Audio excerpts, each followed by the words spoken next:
Now, in the context of the Russian elections, my colleague Julia Seeger has been looking at efforts to disconnect Russia from the World Wide Web, or in the language of the Kremlin, to establish a sovereign Russian internet. It's quite an idea, and Julia is with me now to explain. So, Julia, just tell us what this is all about. Well, for several years now, Russia has been trying to disconnect from what we know as the internet, the World Wide Web. It's a tool that was created in 1991 by a CERN scientist, and it was really conceived as an open and universal space for information to be able to flow freely and without interference. And it was probably a very overly optimistic view there of what was possible. Now, some countries today actually don't want to be part of that anymore. So Russia, but also China, North Korea, they want a sovereign internet, as you said. So they want to have more control over the infrastructure, the data, but also all of the information that flows within their country. And this phenomenon of the internet fragmentation, as we call it, is now known as the splinternet, where the rules and the technology at the core of the internet would change from one region or one country to another.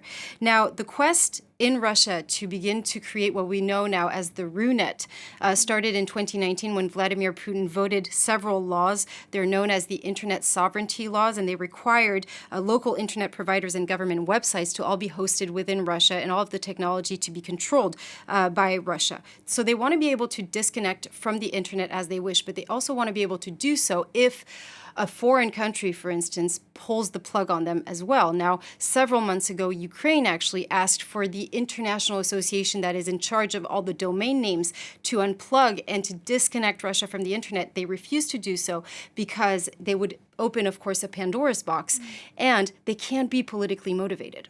I find this such an interesting story, Julia, and as I understand it, the Russians have already conducted a number of tests on this sort of sovereign internet. That's right. They conducted cybersecurity exercises involving banks, but also telecom operators. They were able to do so from what we understand, but we just don't know for how long they were able to disconnect from the World Wide Web. So they're doing so for geopolitical reasons. They're scared indeed that someone's going to pull the plug, but they're also doing it because there's more and more cyber attacks on Russian territory. There's a hot war in cyberspace today. You have many countries that have changed their cybersecurity doctrine to a more offensive one to be able to really preserve their interests. So they see a sovereign internet, these countries like China, Russia, but also North Korea, they see a sovereign internet as the possibility to reduce potential espionage or political interference, but also, and more importantly, as really a way to make sure that they have control over the information that is flowing in their country, because it would mean that that people in Russia wouldn't be connected to international sources, for instance.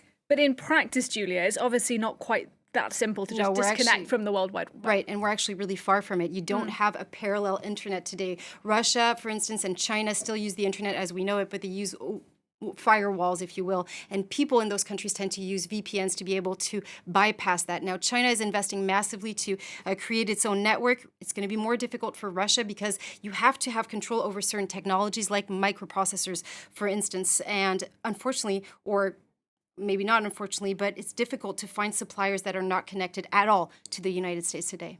It's worth emphasizing, though, you mentioned Russia, obviously, you've mentioned China as well, that other countries are also trying to think about how they can better control their own digital sovereignty. Everyone in the world is trying to regain digital sovereignty. So, for instance, in Europe, they've been trying to develop a sovereign cloud, if you will. The cloud is where we put all of our information, all of our strategic information linked to our most strategic companies. And what they want to do here is they want to escape what we call U.S. extraterritorial laws, which pretty much state that if data are going to flow through U.S. data centers, even if it's not on U.S. territory, it's still considered as U.S. territory, and hence it falls under their jurisdiction. So they can pretty much use all of this data. And of course, that opens the door to political espionage, industrial espionage, mass surveillance. That's also what Edward Snowden revealed. And of course, the U.S. does it, but of course, Russia, China also does it. Many countries within the cyberspace are spying, attacking, disrupting in one way or another. So it's still the Wild West. We're seeing this fragmentation of the internet happening, and that's going to have consequences on the free flow of information on an international level. Such an interesting story. Thank you very much, Julia Seeger, for us there.